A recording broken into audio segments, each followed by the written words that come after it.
FBI is going to be spearheading the effort collectively with our partners at the Department of Energy and the Department of War.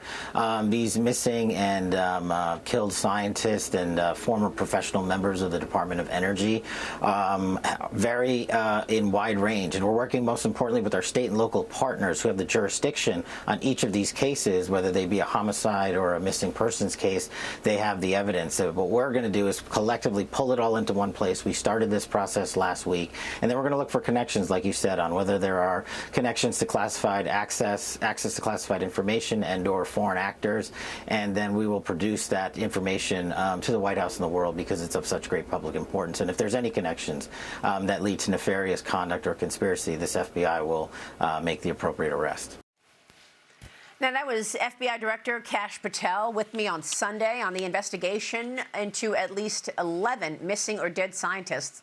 The scientists were all working in space or nuclear power research or defense, and they've either died or mysteriously disappeared since 2022. House Oversight Committee Chairman James Comer is demanding answers now, sending letters to federal agencies, including the Department of War, Department of Energy, and NASA. Joining me now, the man himself, Kentucky Congressman and House Oversight Committee Chairman James Comer. Mr. Chairman, good to see you. Thanks so much for being here. You say something sinister may be happening here. Tell us why. Yeah. Tell us what you think. Well, I mean, I don't think anyone who's keeping up with this story would think the odds were very good that this is all a coincidence. There could be a lot of reasons behind what's happening. Of course, it could be a coincidence, but what I've learned is in 3 years as chairman of the House Oversight Committee is a lot of these agencies never share information. And you heard Kash Patel say they're just now starting an investigation because it's just now popping up on the radar screen of the average American. But this has been happening for 3 years.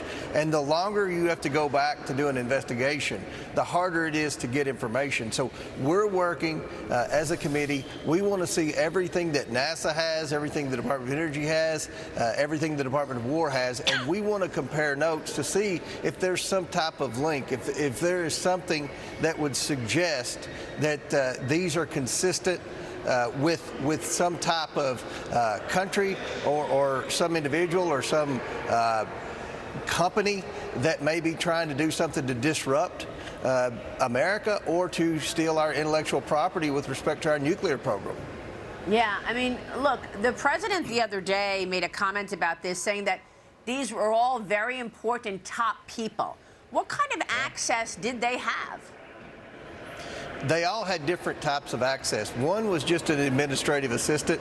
Some were the scientists at the top level, and everything in between. Some worked for NASA, some worked for the Department of Energy. So there's a wide range of occupations within the nuclear and space program. There's a wide range of responsibilities and internal knowledge. But at the end of the day, to have that many, 11, that have either died or are missing, it's something that needs to be investigated, and we're taking it very seriously. And I can tell you, from talking to my colleagues in Congress, Democrat and Republican, every member of Congress is getting a lot of calls from their constituents asking about this. Yeah. And not only that, but, you know, when you consider the fact that we're so competitive on so many levels with China, like, you know, Jared Isaacman, the head of NASA, was with us a couple of weeks ago, and he said that we're talking about months, you know, in terms of when we're going to get back to the moon and when China is going to get back to the moon. It's not years. It's that competitive. And, of course, that's one of the areas that some of those scientists were working. It is, and you know, you always have to watch China. We have the usual suspects anytime something like this happens. Obviously, China's at the top of the list, and you have Russia, Iran, North Korea. But there are a lot of other countries. Anytime there's a major cyber attack, oftentimes it happens in a country that most Americans would have a difficult time finding on the map. So there are a lot of potential countries that could be involved in this, or again, as I said earlier, it could be a coincidence, but I don't think anyone thinks that it's a coincidence. But at the end of the day, we need to have a serious congressional investigation on this. That's what we're doing. We're trying to get all the information together. And again, I'm confident, Maria, that none of these agencies, up until perhaps in the last week, have ever shared information on their employees that have either died or were missing. I doubt they even knew there was a link. So we're going to try to do our part to get answers for the American people and to try to protect the employees and to protect our nuclear and space intellectual property. Yeah, and by the way, we mentioned a lot of countries there. We should also point out that we are right now in a war with Iran. So there's that as well. But I want to just close this and move on. But real quick, how long will this investigation take, do you think? When do you expect to have some more information? Well, I hope by next week we get all the information we're requesting. Okay. It's not a lot of information. It shouldn't be a big semi backing up to the House Oversight Committee to drop off millions of pages of documents.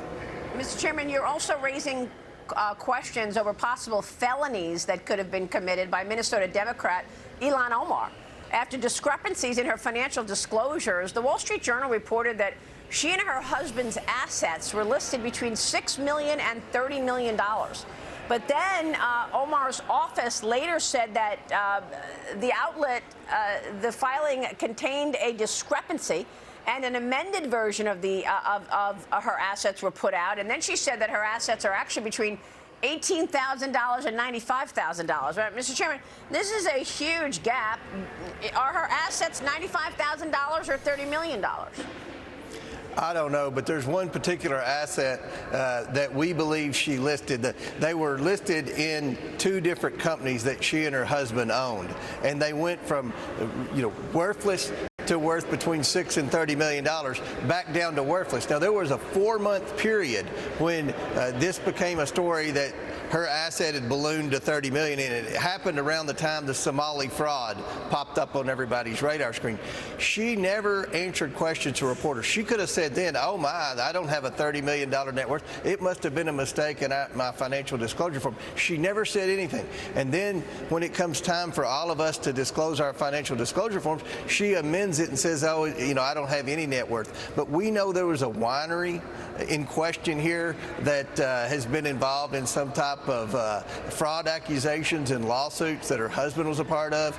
We know that if you lie on your financial disclosure form, that's a felony. It says it at the bottom. And it's very hard, Maria, to make a mistake on your financial disclosure form, especially if you're like Ilhan Omar and you don't have very many assets. They basically had two assets that were two mysterious companies that went from worthless to $30 million back down to worthless. That doesn't make sense. Anyone who's financially literate, which would be everyone who's watching your show right now, knows that doesn't pass the smell test. And yet she's never sat down with a reporter and explained what the discrepancy was and how it happened and what type of lawsuits are involved with her husband's companies. Just doesn't make sense, and that's why we're pushing the Ethics Committee to do a full investigation of this, and it shouldn't take long for the Ethics Committee to do it. Well, just to be clear, she has been in Congress for over 7 years. She is currently in her 4th term after winning re-election in 2024. Initially, the filing said she was worth $30 million. Just to be clear, how much does a congressperson make?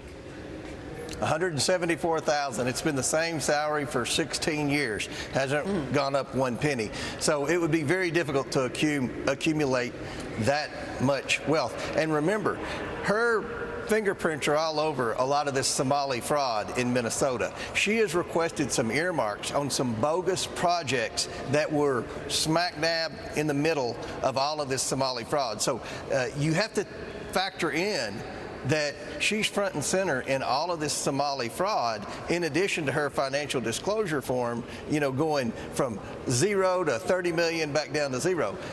It doesn't make sense. Nobody's buying it. If it were a simple error, it wouldn't be hard for her to sit down with a reporter. She could sit down with an MSNBC reporter who would be throwing her softball questions and answering. She's never answered questions, which leads most people to believe there's something there. All right, Congressman, we're going to be watching your work on that one as well. Thanks so much for joining us. We'll check back as you develop. this. Thank you so much, Mr. Chairman James Comer. Quick break, and then markets this morning are lower, although off of the lows of the morning. The Dow Industrial's down 196, the Nasdaq down 56. After all three major indices rallied yesterday, the Nasdaq hitting an all-time high. It is up in the double digits since the end of March. This market has been on a run. We'll talk with Slate Stone wealth partner and chief market strategist Kenny Polcari when we come back. You're watching Mornings with Maria live on Fox Business. Stay with us.